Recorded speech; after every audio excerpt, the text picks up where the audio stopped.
हात पुजलेला होता. शंभूराजांचा जन्म झाला आणि आई सईबाईंना आजारपणामुळे शंभूराजांना दूध पाजता येत नव्हतं.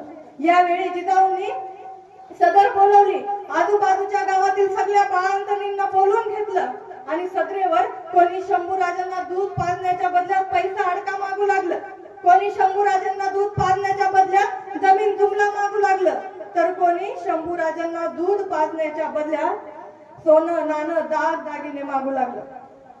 तेवढ्या दारातून एक करारी आवाज आला, अगं अगं बायांनो, लाज वाटते का तुम्हाला? राजाच्या लेकराला दूध पाजायला पैसा अडका मागताय. जिजाऊंनी त्या आवाजाकडे पाहिलं आणि त्या माऊलीला नाव विचारलं. त्या माऊलीने सांगितलं धाराऊ.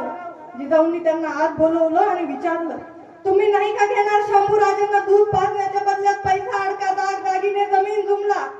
तेव्हा या धाराऊ उत्तर देतात, अहो साहेब, ज्या राजानं आमच्या लेकरासाठी, आमच्या शेती मातीसाठी हाडाचं काढ आणि रक्ताचं पाणी केलं, त्या राजाच्या लेकराला दूध पाजायला पैसा अडका असतोय हे कुठं?